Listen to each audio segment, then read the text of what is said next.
Welcome back. Tonight we are joined by Miss Laura Kane from Marshmallow's Hope, a local nonprofit that supports children and teens with mental health. Thank you for joining us tonight. Thanks so much for having me. Yeah, of course. Tonight we're talking about, as you see behind us, the winter blues. A lot of people maybe might not think about this. What are the winter blues, Laura?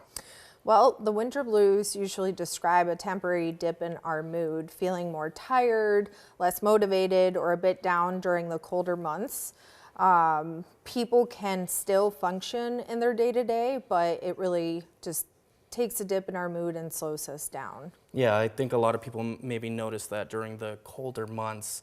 What exactly is it about the winter months, though, that causes this seasonal affective disorder? Well, winter changes our routines in ways that really matter. So shorter days mean less sunlight, which can affect our energy levels, sleep, and mood. We're also spending more time indoors, moving our bodies less, and so all of that can contribute to the winter blues. Right, yeah, we're usually out of school, out of work. We're not used to that routine. I think weather also plays a big part in this, right? Tell us about that.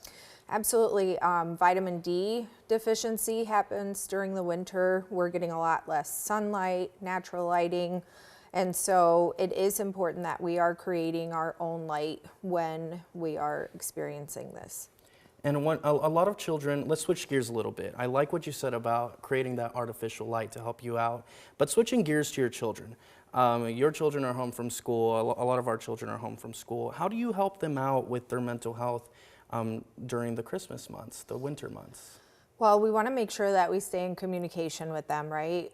The winter months naturally make us isolate, and isolation is the #1 contributor to depression, anxiety, and suicidal ideation. So as parents, we want to make sure that we are talking to our kids, that we are keeping them engaged, making them come out of their bedrooms, kind of create, a routine for them. Kids need routine. It's super, super important. So even when we're not having to wake up at 7 in the morning for school to catch the bus, just having them say, hey, at this time we're going to have breakfast, then we're going to go watch this movie and hang out.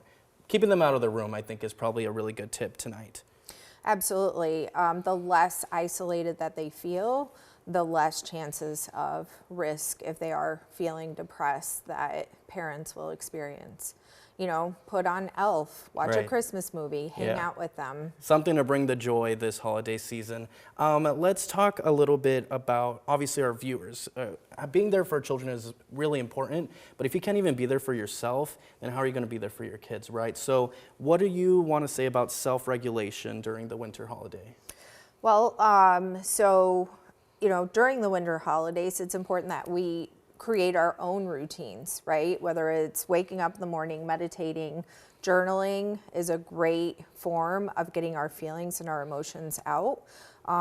What becomes dangerous, again, I go back to isolation and holding everything within, right? So if we create those routines, getting up off of our couches and actually walking, or creating that artificial light as well is super helpful. Taking supplemental vitamins, talking to your physician about what vitamins might benefit you, such as vitamin D. Vitamin D, it's very important. All right, Laura, well, thank you for joining us. We're going to continue journaling, creating that schedule, even though there isn't a schedule set for us. I appreciate all these tips tonight. Thanks for joining us. Thank you so much for having me. Yeah, of course. We're going to get a full look at our Storm Track 13 forecast just ahead.